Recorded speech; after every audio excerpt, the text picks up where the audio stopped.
Rahasia yang nggak rahasia. Tahun 1956, Moskow sedang dingin. Bukan cuma suhu udaranya, tapi juga suasana politiknya.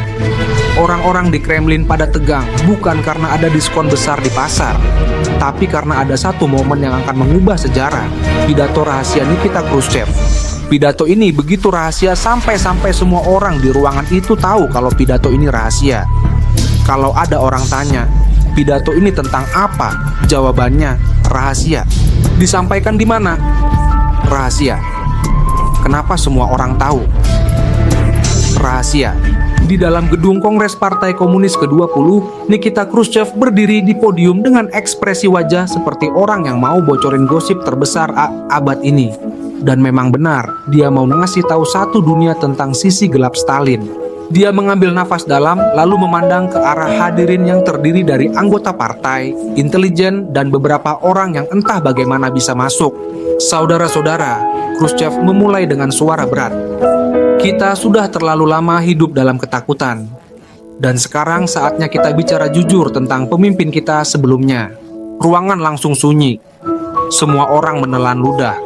Bahkan ada yang kayaknya lupa cara berkedip. Seseorang di barisan belakang bersandar ke kursinya, lalu berbisik ke temannya. Gila, ini kayak sesi curhat di kantor, tapi level nasional. Khrushchev melanjutkan. Stalin bukanlah sosok sempurna seperti yang kita bayangkan. Ya, dia membangun negeri ini, tapi dia juga membangun rasa takut di hati kita. Beberapa orang mulai melihat ke kiri dan kanan, memastikan gak ada yang mencatat. Di zaman itu, mencatat bisa bikin lu dicatat juga oleh aparat.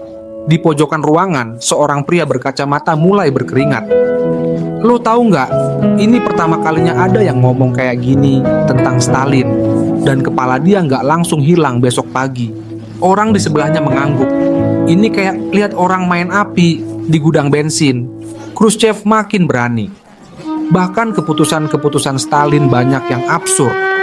Berapa banyak dari kita yang kehilangan teman, keluarga, dan rekan kerja karena kebijakan yang dibuat tanpa berpikir panjang. Seseorang di barisan tengah nyaris angkat tangan buat jawab, lalu buru-buru nurunin tangannya lagi. Oh iya, ini bukan sesi tanya jawab. Kegelisahan di ruangan makin sunyi. Saking sunyinya, suara Khrushchev kayak gema di dalam gua. Orang-orang mulai bergeser gelisah di kursi masing-masing. Bukan karena pidatonya membosankan, tapi karena mereka merasa kayak lagi dengerin seseorang yang sengaja ngebocorin rahasia negara di tengah negara itu sendiri.